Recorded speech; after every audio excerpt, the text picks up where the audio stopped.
Hello बच्चों, अभी तक की क्लास में हम लोगों ने फोटो इलेक्ट्रिक इफेक्ट के बारे में पढ़ा था, प्रकाश वैद्युत प्रभाव के बारे में पढ़ा था। आज से मैं इस क्लास का टॉपिक चेंज करता हूं, यानी कि आज से हम लोग पढ़ेंगे अगले चैप्टर, यानी कि एटम्स एंड न्यूक्लियाई। ये चैप्टर यूपी बोर्ड के हिसाब से 6 मार्क्स का लगभग है, ठीक है। सीबीएसई में भी इसके मार्क्स 6 to 8 मार्क्स का सिलेबस है इस चैप्टर में, एटम्स और न्यूक्लियाई के पूरे यूनिट में। पर ये चैप्टर क्वांटम फिजिक्स यानी कि मॉडर्न फिजिक्स के हिसाब से सबसे इम्पॉर्टेंट और सबसे फंडामेंटल चैप्टर है, जो हमारी उस चीज के इंफॉर्मेशन के बारे में हमारी समझ को डेवलप करता है, जो आगे के फ्यूचर के लिए, एडवांस्ड फिजिक्स के लिए, या कह सकते हैं मॉडर्न फिजिक्स के लिए सबसे फंडामेंटल चीज होती है, ठीक है। और इस टॉपिक का नाम है एटम्स एंड न्यूक्लियाई। सबसे पहले हम लोग बात करेंगे एटम की, एटम से रिलेटेड अलग अलग मॉडल्स की, एटम किसे कहते हैं से लेकर के एटम्स की पूरी कैरेक्टरिस्टिक प्रॉपर्टी तक, हर सारी चीज की उसके मॉडल्स कैसे हैं, कैसे उसको एक्सप्लेन करते हैं, कैसा बिहेव करता है, कैसे क्या चीजें होती हैं, और साथ साथ फिर हम डिस्कस करेंगे न्यूक्लियस के बारे में, ठीक है। तो ये वीडियो आपका एक पूरा प्लेलिस्ट तैयार हो जाएगा, जिसमें आप एटम एंड न्यूक्लियाई से रिलेटेड सारी इंफॉर्मेशन जो आपको 11th 12th और बोर्ड में या मेंस में या नीट में या एडवांस में, जेई एडवांस तक के सिलेबस में जो चीजें आपको जरूरत होंगी सब आपको यहाँ पे मिल जाएगा, ठीक है। आज की क्लास स्टार्ट करने से पहले सबसे पहले हम लोग समझते हैं कि एटम होता क्या है, ठीक। तो एटम होता क्या है, सबसे पहली बात, एटम को हिंदी में कहते हैं परमाणु। तो आज की हमारी क्लास का सबसे मेन वर्ड है एटम, ठीक। हिंदी में कहते हैं परमाणु, परमाणु, परम अणु को क्या कहते हैं, परमाणु। अब देखिए, एटम आपको जो आप जानते होंगे कि एटम किसे कहते हैं। बहुत सारे लोगों से मैंने पूछा तो सभी लोग बताते हैं आमतौर पे कि सर एटम पार्टिकल का, मैटर का सबसे स्मॉलेस्ट पार्टिकल है, यानी atom is the smallest particle of matter. कोई भी मैटर, कोई भी पदार्थ किससे बना हुआ है, एटम से, सभी लोग जानते हैं। पर क्या वो सच में स्मॉलेस्ट पार्टिकल है, ठीक। और अगर वो स्मॉलेस्ट पार्टिकल है तो उसके अलग अलग कंपोनेंट्स कैसे आते हैं, ठीक। तो मैं आपको ये डेफिनेशन बोर्ड पर दिख रहा होगा, जो कहता है कि smallest particle characterising a chemical element, it consists of a nucleus of a positive charge carrying almost all its mass and electrons determining its size। ये जो स्टेटमेंट है, कह रहा है कि स्मॉलेस्ट पार्टिकल, सबसे सूक्ष्मतम कण, जो एक केमिकल एलिमेंट को यानी रासायनिक तत्व को परिभाषित करता है, रासायनिक तत्व को परिभाषित करता है, पदार्थ को परिभाषित नहीं कर रहा। जैसे चाक, चीनी का चीनी पदार्थ है, चीनी परमाणु से मिलकर के बना है कि अणु से। तो ऑब्वियस सी बात है, चीनी का सबसे फंडामेंटल चीज क्या है, अणु है, यानी मॉलिक्यूल है, ना कि एटम है। और जबकि element purest form of matter होता है, तो प्योरेस्ट फॉर्म किससे बना होगा, एलिमेंट से बना, एटम्स से बना होगा। तो smallest particle characterizing a chemical element, ठीक।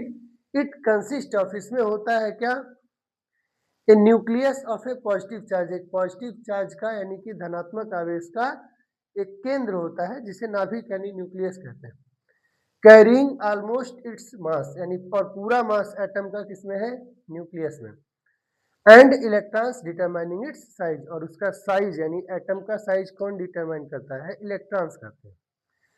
आप कहेंगे सर ये कहां से मिला, तो सिंपल ये ध्यान रखिएगा, ये स्टेटमेंट परमाणु का डेफिनेशन है एज पर आईयूपीएसी। जो लोग केमिस्ट्री पढ़ते हैं उन्हें पता होगा कि आईयूपीएसी क्या चीज है और आईयूपीएसी का क्या महत्व है। International union of pure and applied chemistry, जो इंटरनेशनल साइंटिफिक सोसाइटी है, उसका एक यूनियन है आईयूपीएसी, जो केमिस्ट्री के, अप्लाइड केमिस्ट्री के अलग अलग चीजों के बारे में डिफाइन करता है। उसकी डेफिनेशन है किसके बारे में, एटम के बारे में। यानी एज पर IUPAC atom is the smallest particle characterising a chemical element. It consists of a nucleus of a positive charge carrying almost all its mass and electrons determining its size. Atom के बारे में और जो चीजें जाननी हो तो हम जानते हैं कि एटम्स जो होते हैं वो न्यूट्रल होते हैं, यानी कि उदासीन होते हैं। यानी आवेश, नेट आवेश क्या होता है? जीरो होता है। नेट चार्ज क्या होता है? जीरो होता है। ठीक। एक एटम, सबसे इंपॉर्टेंट पॉइंट है कि एटम ही केमिकल रिएक्शन में क्या करता है? पार्टिसिपेट करता है।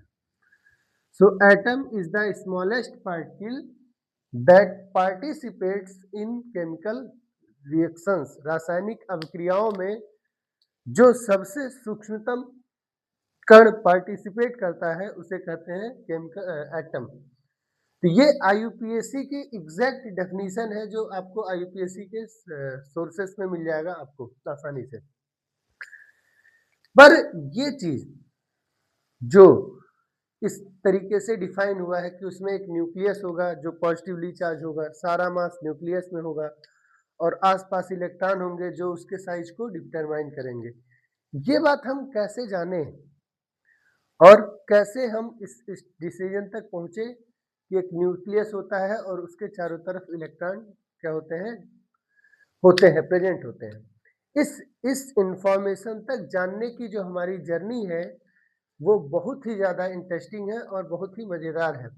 और सबसे इम्पोर्टेंट बात है कि ये मज़ेदार कहानी एक तरीके से अलग अलग टाइम पर डिस्कवरीज के थ्रू डेवलप हुई, और ये कहानी हमारे लिए इसलिए भी महत्वपूर्ण है क्योंकि ये कहानी हमको बोर्ड में और एग्जाम्स में नंबर देती है। ठीक है, तो आइए स्टार्ट करते हैं एटम्स की कहानी कि एटम क्या होता है और एटम कैसे बिहेव करते हैं, कैसे उसके बारे में हम लोग को पता चला। तब तक तो आपको क्लियर हो गया होगा कि एटम क्या है? सबसे स्मॉलेस्ट पार्टिकल है जो किसी केमिकल एलिमेंट को डिटरमाइन करता है, जो किसी केमिकल एलिमेंट को परिभाषित करता है, कैरेक्टराइज करता है। अब हम समझते हैं कि इसके पीछे का बैकग्राउंड क्या है, यानी हिस्टोरिकल बैकग्राउंड ऑफ एटम। भाई सबसे पहले कहां से आया एटम के बारे में जानकारी? सबसे पहले किसने बताया एटम के बारे में? तो देखिए, सबसे शुरुआती स्तर पर हमारे पास ये जो एटम वर्ड आया, ठीक, हिंदी में आया परमाणु। जो हमारे एक ऋषि थे कणाद, कनाड, CKANAD, कनाड, ऋषि कणाद ने पहली बार परमाणु के बारे में बात की थी। परमाणु को उन्होंने दो, मतलब इसको समझाने के लिए उन्होंने कहा परम प्लस अणु। ठीक है, परम माने होता है जो बहुत छोटा हो, एब्सोल्यूट होता हो, जो क्या हो? एब्सोल्यूट हो। ठीक, पर हमारे लिए इंपॉर्टेंट है कि एटम वर्ड आया, एक वर्ड है किसका, क्या नाम है? एटोमास। एटोमास जिसका मतलब होता है अनकटेबल। अनकटेबल जिसे काटा नहीं जा सकता है, यानी कि जिसे फर्दर डिवाइड नहीं किया जा सकता है। तो एटम वर्ड आया एटोमास से। किससे? एटोमास से। एटोमास वर्ड दो वर्ड्स से मिलकर के बना हुआ है। एक है ए, एक है ए। ए डिफाइन करता है कोई निगेटिव चीज को, निगेटिव चीज को जिसका मतलब होता है नहीं। ठीक है, तो एटोमास वर्ड से आया क्या? एटम। एटम का बेसिक मतलब क्या है? अनकटेबल।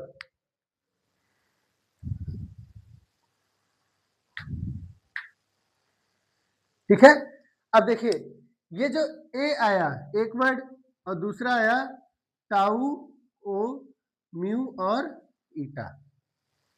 अब आप कहेंगे सर ये क्या है? तो टाउ हम लोग जानते हैं टाक के लिए यूज होता है, ओ ही है, म्यू माइक्रोन, और ईटा किसके लिए यूज होता है? इफिशियंसी के लिए जनरली यूज करते हैं। ये वर्ड जो है और ये जो ए वर्ड है, ये दोनों कहाँ के हैं? ग्रीक के। तो ग्रीक वर्ड से आया, और वो ग्रीक वर्ड का ओरिजिन है ए और टाउन, ठीक। ये अब इस वर्ड का बेसिक मतलब था कटेबल। क्या? कट। इस वर्ड का क्या मतलब है? कट। तो ऐसी चीज जो कट का निगेटिव हो, यानी कि जो काटने लायक ना हो, उसे क्या कहा गया? अनकटेबल। और उस अनकटेबल को ग्रीक वर्ड में डाला गया एटोमस, जो बाद में क्या बना? हमारा एटम बना, ठीक। क्लियर है? पर ये बहुत पुरानी बात है, यानी कि ग्रीक और संस्कृत लिटरेचर्स में हमको इस चीज का डिस्क्रिप्शन मिलता है। पर वो जो डेफिनेशन थी वो बेसिकली इस पर्सपेक्टिव से थी कि जो दुनिया है, या जो मैटर है, या जो जीव है, या जो निर्जीव है, सभी चीजों का स्ट्रक्चर 5 तत्वों से मिलकर के बना हुआ है, जिसको हम लोग क्या मानते थे? पंचभूत मानते थे। अगर हम इंडियन कल्चर, इंडियन मैथोलॉजिकली इसमें बात करें तो, या इंडियन कल्चर में बात करें तो 5 वो क्या है? अग्नि, वायु, जल, पृथ्वी और आकाश, ठीक है। पर जब हम मॉडर्न फिजिक्स में आते हैं, मॉडर्न में आते हैं मतलब कि मॉडर्न साइंस में आते हैं, आफ्टर रेनेसा की बात करते हैं, तो सबसे इम्पोर्टेंट पॉइंट है कि जब हम साइंटिफिकली डिस्कस करते हैं तो एटम के बारे में सबसे पहली डिस्क्रिप्शन जो इम्पोर्टेंट है, जिस व्यक्ति ने दिया, उनका नाम है सर जॉन जॉन डाल्टन। क्या नाम है? John Dalton. अब अगर कोई पूछ ले आपसे कि ऐसे कैसे इन्हें पता चला कि एटम क्या होता है, तो इसके पीछे एक दो लोग और रिस्पॉन्सिबल हो सकते हैं। वो है लेवॉइसियर। आप लोगों ने नाम सुना होगा केमिस्ट्री में, लेवॉइसियर और प्राउस्ट, ठीक है। लेवॉइसियर ने और बाद में प्राउस्ट ने ये बात बताई कि जो भी पदार्थ होते हैं, जो भी चीजें बनती हैं, जो भी केमिकल रिएक्शंस होती हैं, उन सभी में ये जो कंपाउंड्स होते हैं वो किसी ना किसी चीज के मल्टीपल के फॉर्म में, यानी डेफिनिट रेशियो में, एक निश्चित अनुपात में होती हैं। और वो निश्चित अनुपात जिस सबसे छोटे चीज का था, उस सबसे छोटे चीज को कहा गया कि एटम है। यानी सभी पदार्थों में इस चीज का मल्टीपल प्रपोर्शन है, यानी कि रेशियो है, अनुपात है, 1 गुना, 2 गुना, 3 गुना, 4 गुना। यानी किसी में हो सकता है 1 एटम हो, किसी में 2 एटम हो, किसी में 5 एटम हो, ठीक है। तो उस आधार पर पहली बार ये हुआ कि हर चीज डेफिनिट रेशियो में बनती है, और उससे रिलेट करते हुए जॉन डाल्टन ने अपनी थियरी दी। अब ये थियरी की भी अलग स्टोरी है, देखिए।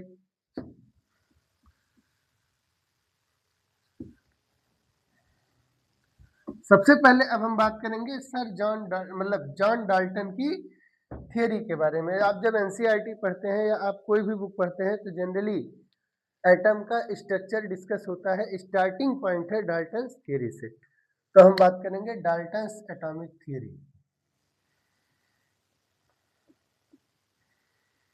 डाल्टन्स एटॉमिक थियरी की, यानी डाल्टन का परमाणु सिद्धांत, ठीक है। एक सेकंड।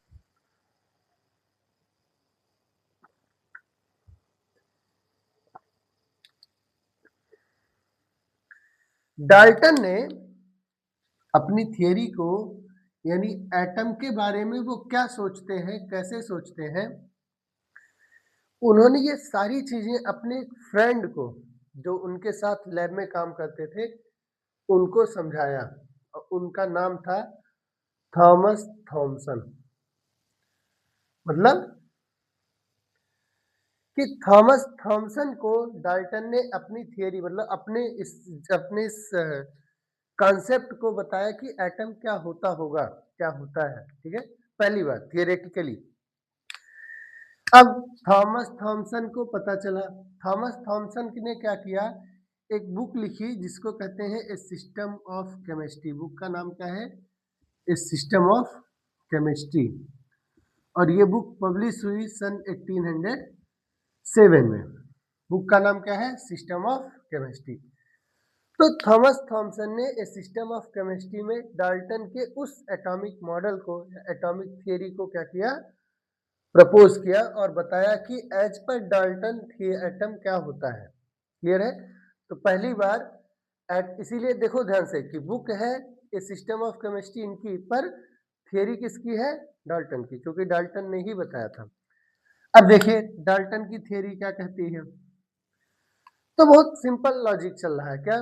इन्होंने कहा कि जैसा कि हम लोग जानते हैं कि हर चीजें बनती हैं किसी सबसे छोटे पार्टिकल के रेशियो में, यानी उसके अनुपात में, डेफिनिट प्रोपोर्शन में, निश्चित अनुपात में।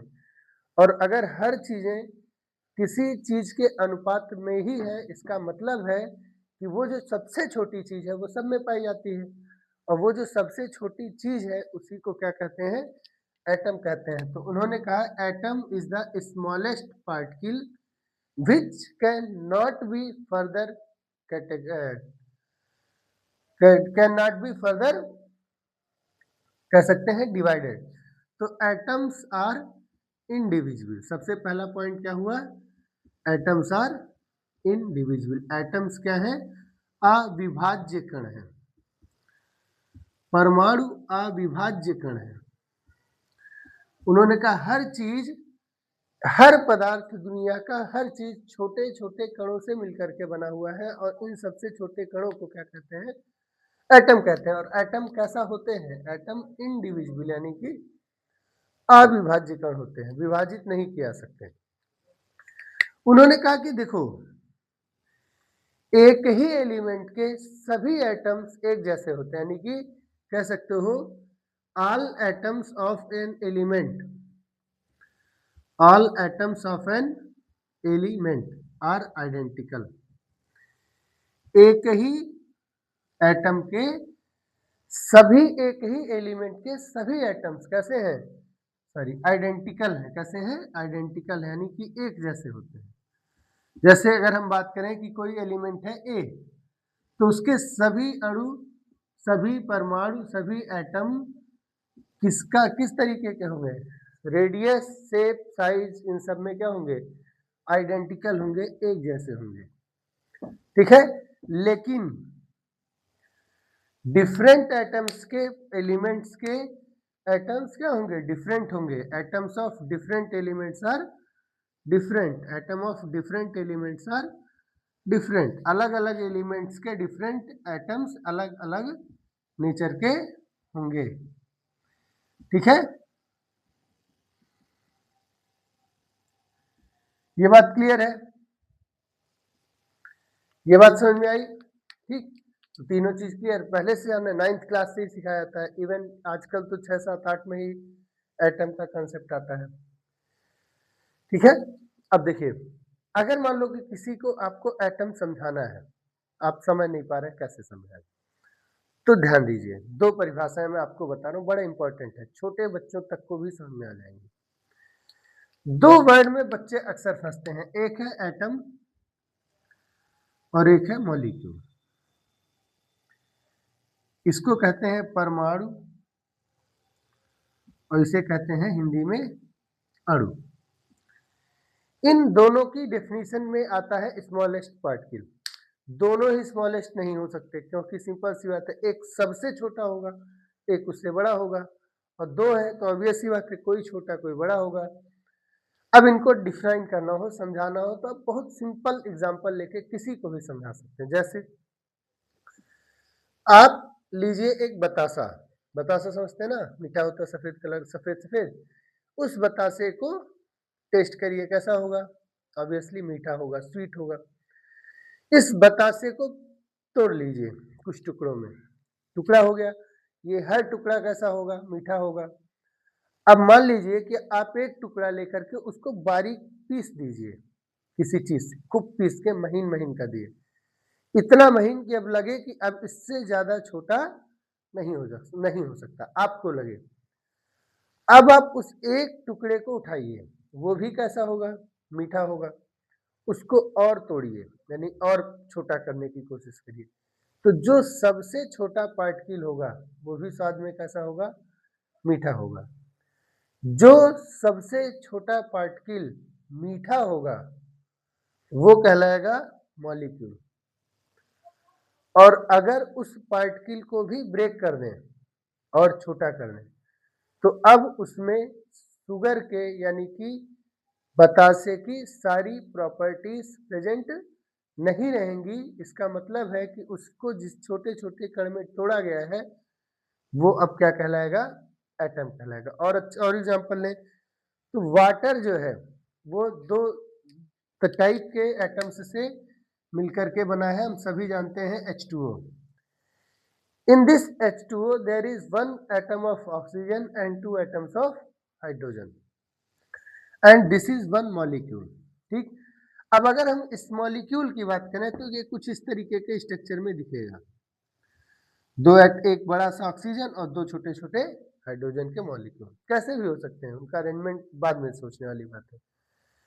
ऐसा होगा, हम श्योर नहीं कह सकते कि ऐसा ही है, पर अगर वो ऐसा होगा, ये तीनों मिल करके वाटर बनते हैं, यानी ये मॉलिक्यूल है। ठीक, इसमें हर वो प्रॉपर्टी मौजूद होगी जो वाटर की होती है, हर वो प्रॉपर्टी मौजूद होगी जो वाटर की होती है। लेकिन अगर हम इसको भी ब्रेक कर दें तो 3 डिफरेंट डिफरेंट एटम्स मिलेंगे, 2 हाइड्रोजन के और 1 ऑक्सीजन के, लेकिन उन एटम्स में वाटर के सभी पार्टिकल्स मौजूद नहीं होंगे, सभी प्रॉपर्टीज मौजूद नहीं होंगे। तो हम कह सकते हैं कि molecules are the smallest particle of any matter which contains all the properties of that matter। ठीक है, whereas atoms are the smallest particle which takes participation in chemical reactions। Clear है? आप ध्यान दीजिएगा, केमिस्ट्री में भी जब केमिकल रिएक्शंस कराया जाता है तो वो मॉलिक्यूल्स को नहीं कराया जाता है, मतलब रखते फॉर्मूले में मॉलिक्यूल है, पर जब रिएक्शन प्रोसेस देखते हैं तो वो एटॉमिक लेवल पर चेक होता है। ठीक है, और वैसे एटम की डेफिनेशन आपको कहाँ से मिल जाएगी? यूपीएससी की मेरे स्टेटमेंट से मिल जाएगी, इसी वीडियो में। क्लियर है? इतनी बातें समझ में आई?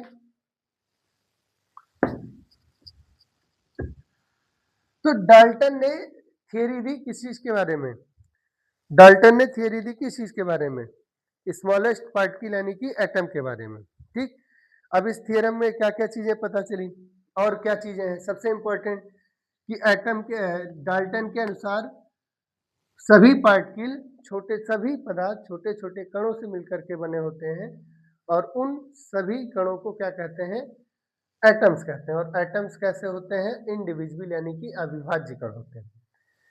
एक ही एलिमेंट के सभी एटम्स आइडेंटिकल होते हैं, लेकिन डिफरेंट एलिमेंट्स के सभी एटम्स क्या होते हैं?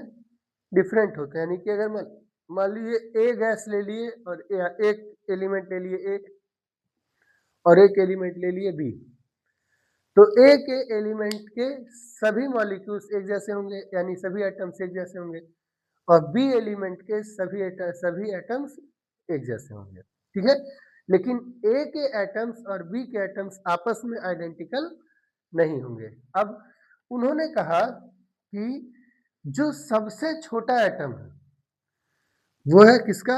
हाइड्रोजन का। जो सबसे छोटा एटम है वो है किसका? हाइड्रोजन का। यानी कि हाइड्रोजन के ही एटम से मिलकर के बाकी सभी पदार्थ बने हैं। यानी जैसा हाइड्रोजन का एटम होता है उसी के रेशियो में अलग अलग पार्टिकल्स के सभी एलिमेंट्स के जो पदार्थ है वो सभी पदार्थों के जो एटम्स हैं वो बने हुए हैं। ठीक है, इस थियरम में या इस थियरी में कुछ चीजें और हैं, जैसे कि एटम्स न्यूट्रल होते हैं। ठीक, एटम्स स्टेबल होते हैं, एटम्स उदासीन होते हैं, एटम क्या होते हैं? अस्थाई होते हैं।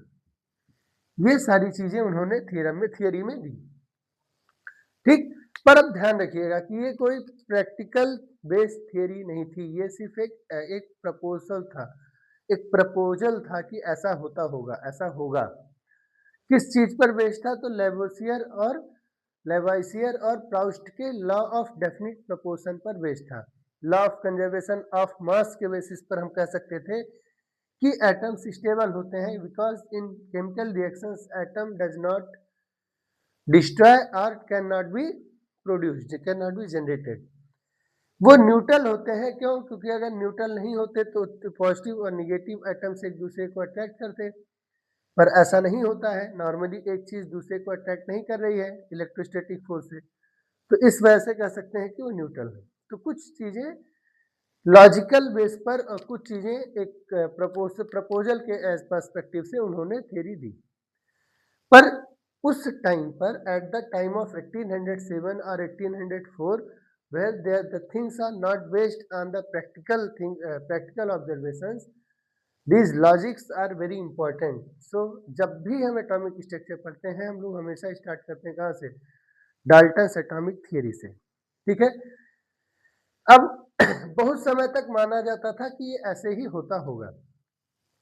फिर मैंने आपको फोटो इलेक्ट्रिक इफेक्ट में बताया है कि पहली बार लगभग 1885 के आसपास, इसी के आसपास 85-86 के आसपास पहली बार कैथोड रे ट्यूब का एक्सपेरिमेंट किया किसने? हर्ट्ज ने, और पाया कि डिस्चार्ज ट्यूब में एक एनोड से एक इलेक्ट्रोड से दूसरे इलेक्ट्रोड तक कोई बीम जाती है किसी चीज की, और वो जाके उस इलेक्ट्रोड पर फ्लोफॉस्फोरेसेंट क्या करती है?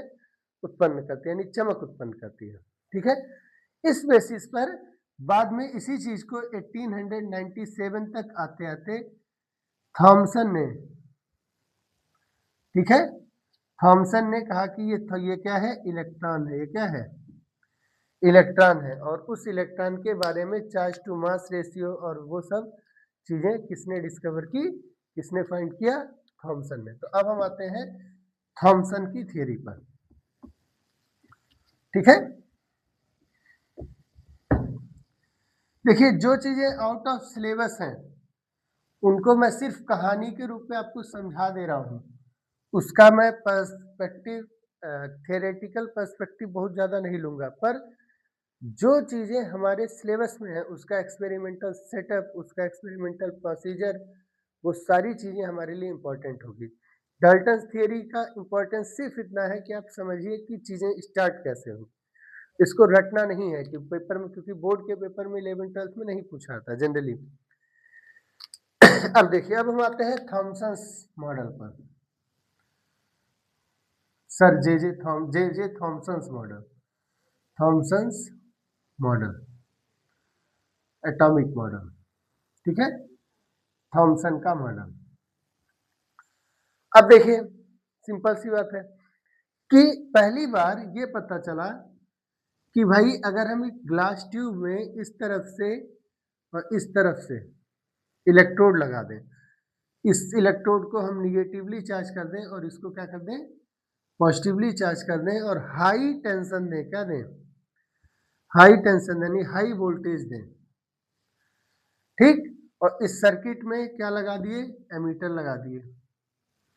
याद करिए कि फोटो इलेक्ट्रिक इमिशन का एक्सपेरिमेंटल सेटअप कैसा था, तो ठीक है उसी के जैसा कुछ कुछ है, पर उसमें लाइट आती थी, इसको ऐसे छोड़ दिए, उसमें सोर्स बहुत हल्का था, इसमें सोर्स लगा हाई टेंशन। हाई टेंशन की वजह से जब यहाँ से इलेक्ट्रॉन्स पर रिपल्सन हुआ तो यहाँ से कुछ चीजें निकली। ठीक, इसी को कहीं कहीं आपको क्या मिलेगा? इलेक्ट्रॉन गन मिलेगा। पूरा प्रॉपर स्ट्रक्चर नहीं पढ़ रहा, सिर्फ समझ रहे कि हो क्या रहा। ठीक, इस तरफ वो निगेटिव चीज गई, क्योंकि निगेटिव चीज इलेक्ट्रोड को कैथोड कहते हैं और पॉजिटिव इलेक्ट्रोड को क्या कहते हैं? एनोड कहते हैं। क्योंकि ये जो बीम गई वो बीम निकली किससे? कैथोड से, और ये रे के फॉर्म यानी कि पूरी सीधी गई, इसीलिए इसका नाम क्या रखा गया? Cathode rays. क्या रखा गया? Cathode rays. और बाद में थॉमसन ने बताया कि ये जो कैथोड रेज है एक्चुअली वो क्या है? एक्चुअली वो बनी है किस चीज से?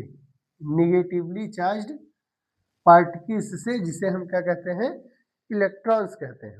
ठीक, तो आइए देखते हैं कि इलेक्ट्रॉन क्या है और कैसे होते होंगे। तो आपको पॉइंट जो ध्यान रखना है वो क्या क्या है? सबसे पहले कि इलेक्ट्रॉन हर गैस में, हर पार्टिकल में, हर एटम में पाया जाता है। यानी एटम कैसे भी नेचर का हो, एटम कैसा भी हो, किसी भी गैस का हो, किसी भी मेटल का हो, किसी नॉन मेटल का हो, सभी एलिमेंट्स के एटम में इलेक्ट्रॉन पाया जाता है, यानी electron is more fundamental as compare to atom, more fundamental as compare to atom, यानी इलेक्ट्रॉन एटम से भी छोटा और उससे ज्यादा फंडामेंटल है। फंडामेंटल इस आधार पे कि सभी प्रकार के तत्वों में पाया जाता है। ठीक है, हर एटम में इलेक्ट्रॉन पाया जाता है, यानी कि एटम से छोटा हो गया। जैसे ही कहे कि एटम से छोटा हो गया, इसका बेसिक मतलब क्या है? इसका बेसिक मतलब है कि अब हम कह सकते हैं कि atom is no more indivisible. पहले क्या कहते हैं कि अविभाज्य कण है एटम, बट अब क्या कह सकते हैं कि एटम को भी विभाजित किया जा सकता है, यानी एटम और ज्यादा तोड़ा जा सकता है, यानी कि एटम से ही तो निकल रहा है इलेक्ट्रॉन। क्लियर है? एटम में जो इलेक्ट्रॉन होता है वो कैसा होता है? निगेटिवली चार्ज होता है, निगेटिवली चार्ज होता है। ये कैसे जाने? तो कैथोड रे एक्सपेरिमेंट में अगर हमने रास्ते में पॉजिटिवली चार्ज प्लेट लगाया तो रेज उस तरफ बेंड हो गई। और एक चीज ध्यान रखिएगा कि चार्ज का नेचर जानने के लिए, चार्ज का नेचर जानने के लिए, जानने के लिए इंपॉर्टेंट क्या है? अट्रैक्शन या रिपल्सन। एग्जाम्पल के लिए मैं आपको समझा रहा हूं। मान लो ऐसे बीम जा रही है कैथोड रेज की, यहाँ पे आपने पॉजिटिव चार्ज रखा और ये इधर बेंड हो गई। ठीक है, इससे पता चलेगा कि चार्ज पॉजिटिव, ये चीजें पॉजिटिव है या निगेटिव है, या ऐसे कैथोड रे जा रही है, आपने यहाँ पे निगेटिव रखा और कैथोड रे इधर बेंड हो गई। इन दोनों में कौन ज्यादा इंपॉर्टेंट है इस चीज को समझने के लिए कि ये कैथोड रे के पार्ट किस निगेटिवली चार्ज है। अगर कभी ऐसा क्वेश्चन पूछे कि चार्ज का नेचर आइडेंटिफाई करने के लिए अट्रैक्शन और रिपल्सन में कौन इंपॉर्टेंट है, तो हमेशा ध्यान रखिएगा कि चार्ज का नेचर जानने के लिए अट्रैक्शन नहीं बल्कि कौन रिस्पॉन्सिबल है? रिपल्सन। अब आप कहेंगे ऐसा क्यों? ऐसा इसलिए कि कोई चीज ग्रेविटेशनल फोर्स से भी तो अट्रैक्ट हो सकती है। कोई चीज वीक वंडरवाल फोर्स, जो आप इलेक्ट्रोस्टैटिक में इलेक्ट्रोमैग्नेटिक इलेक्ट्रोस्टैटिक फोर्सेस जितने भी होते हैं, इलेक्ट्रोस्टैटिक फोर्स से भी तो अट्रैक्ट हो सकती है। पर ठीक न्यूक्लियर फोर्स की वजह से भी अट्रैक्ट हो सकती है। आगे आप चल के पढ़ेंगे वीक न्यूक्लियर फोर्सेस, उससे भी अट्रैक्ट हो सकती है। पर रिपल्सिव नेचर सिर्फ और सिर्फ किसका होता है? इलेक्ट्रोस्टैटिक फोर्स का। इसका मतलब है कि अगर कहीं रिपल्सन हो रहा है तो वो चार्ज की वजह से हो रहा है, और अगर चार्ज की वजह से हो रहा है तो निगेटिव चीज हमेशा रिपेल करेगी किसको? निगेटिव को। इसलिए repulsion is the fundamental force या repulsion is the main characteristic which will identify the nature of a charge. क्यों?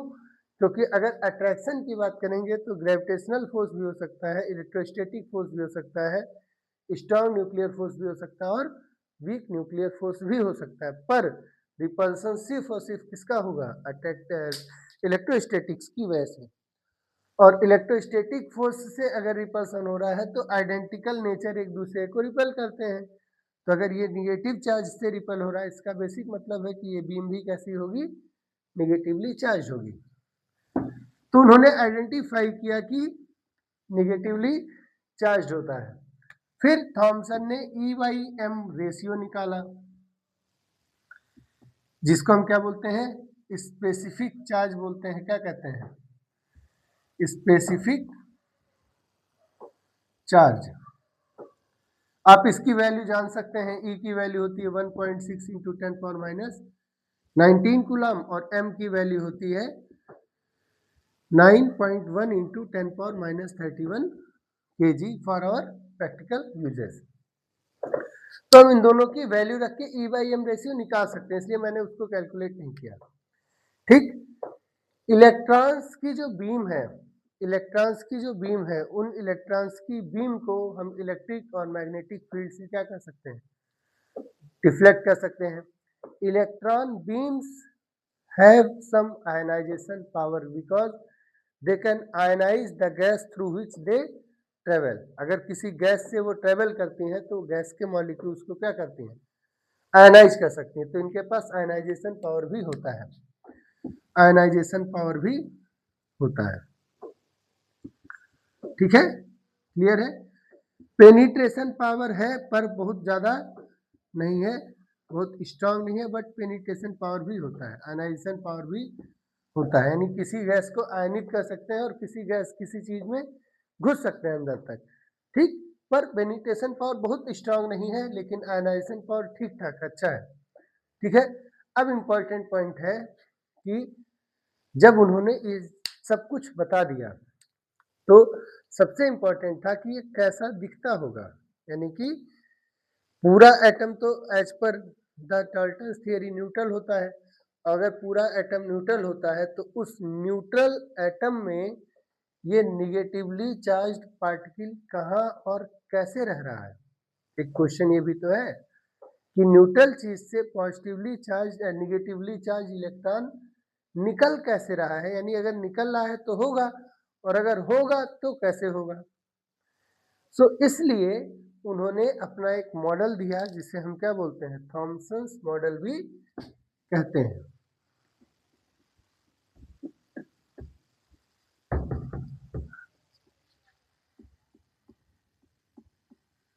तो आइए अब स्टार्ट करते हैं थॉमसन्स मॉडल।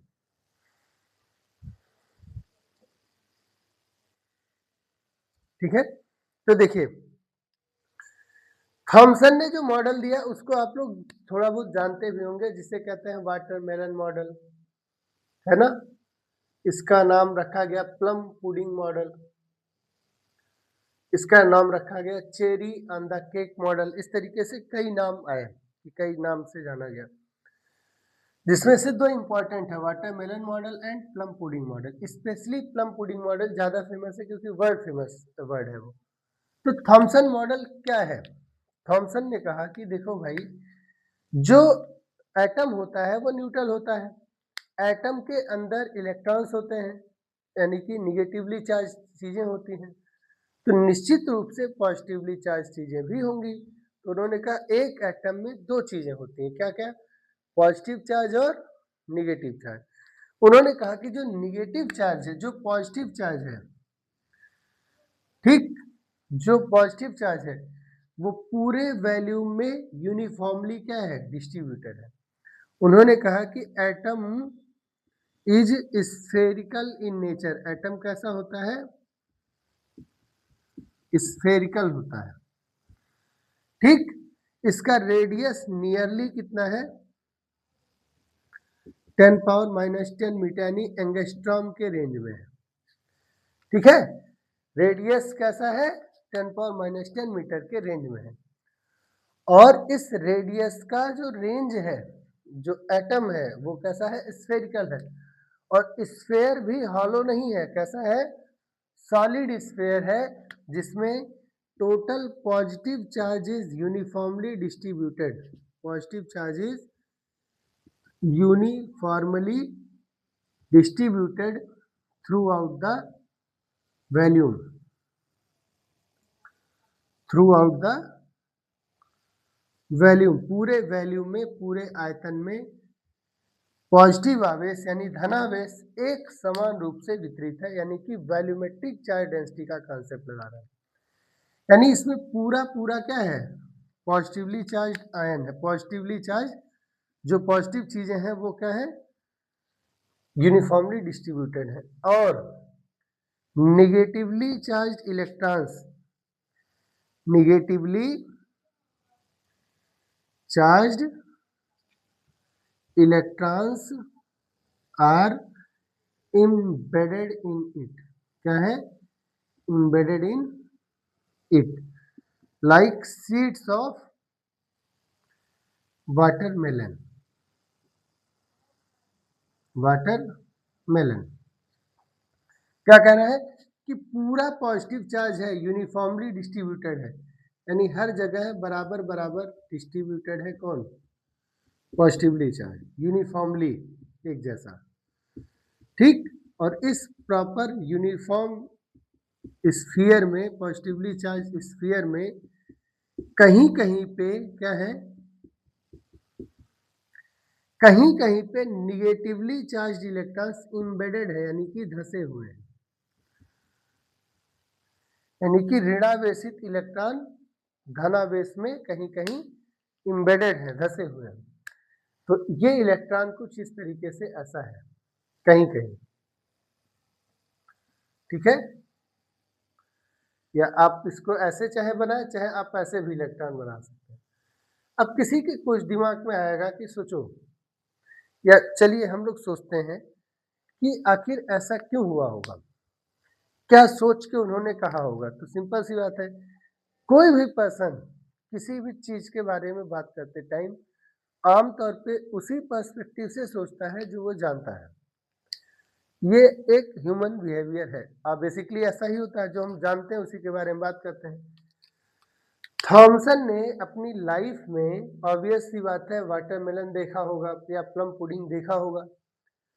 होता क्या है, एक वाटरमेलन देखिए ध्यान से, वाटरमेलन को कट करिए, रेड कलर का पूरा मास यूनिफॉर्मली डिस्ट्रीब्यूटेड होता है जनरली, उसमें बीच बीच में उसके सीड्स होते हैं। अगर आप एक वाटरमेलन को काट के पीछे से थोड़ा तेजी से मारिए तो उसके सीड्स बाहर निकल जाएंगे।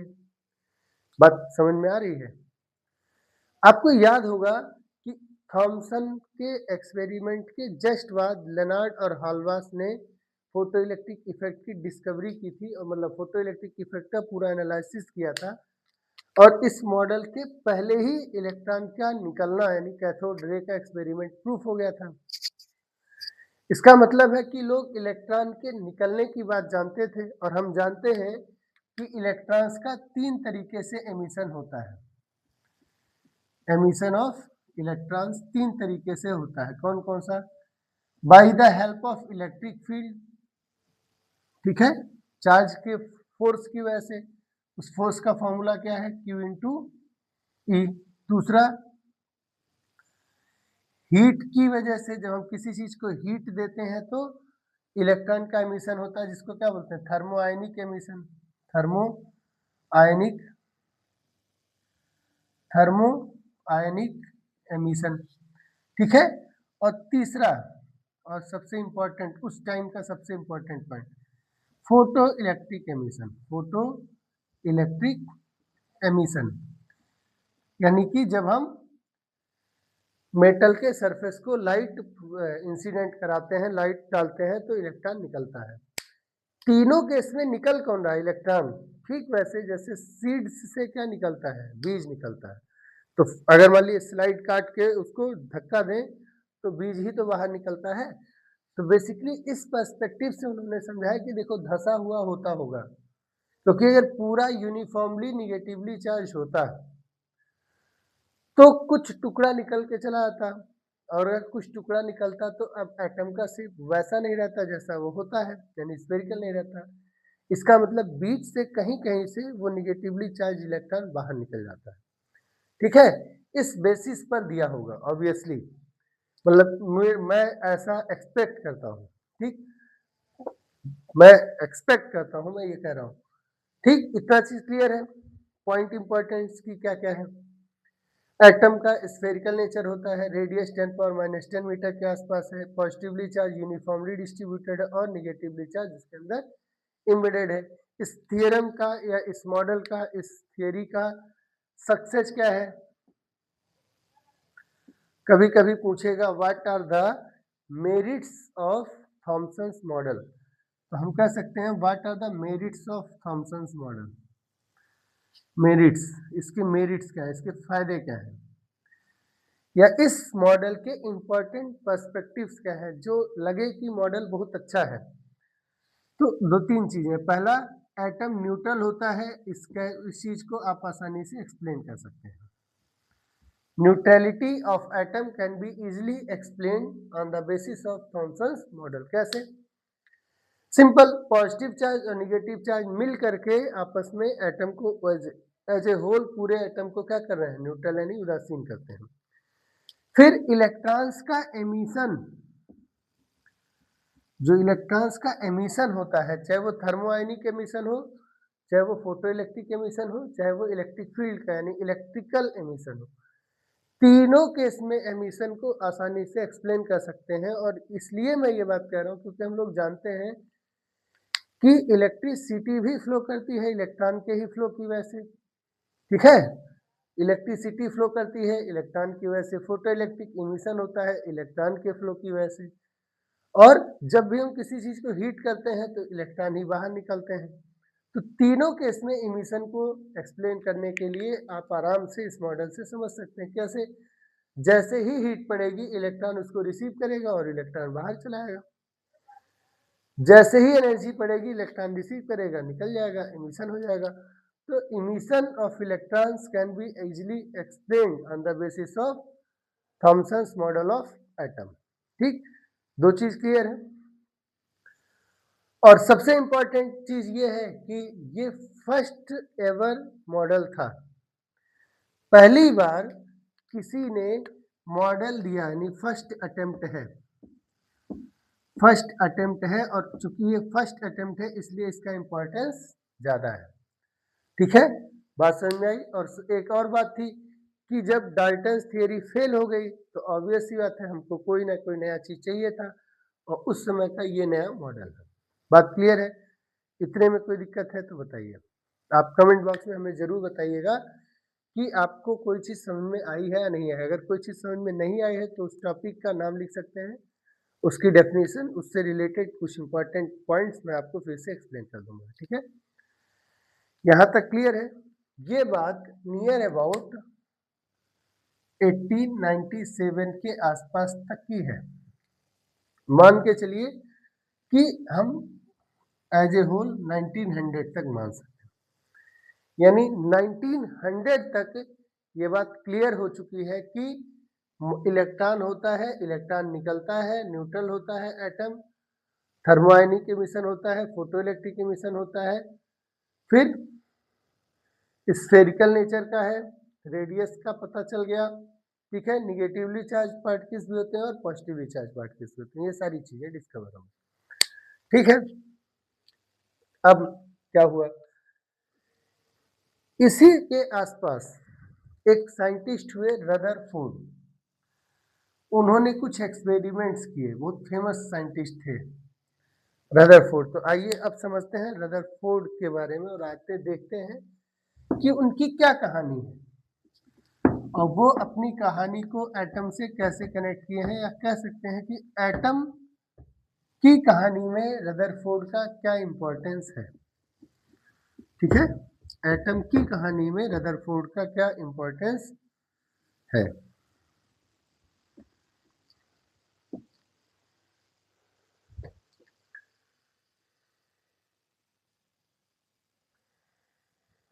हो गया, यहां तक की चीजें क्लियर है।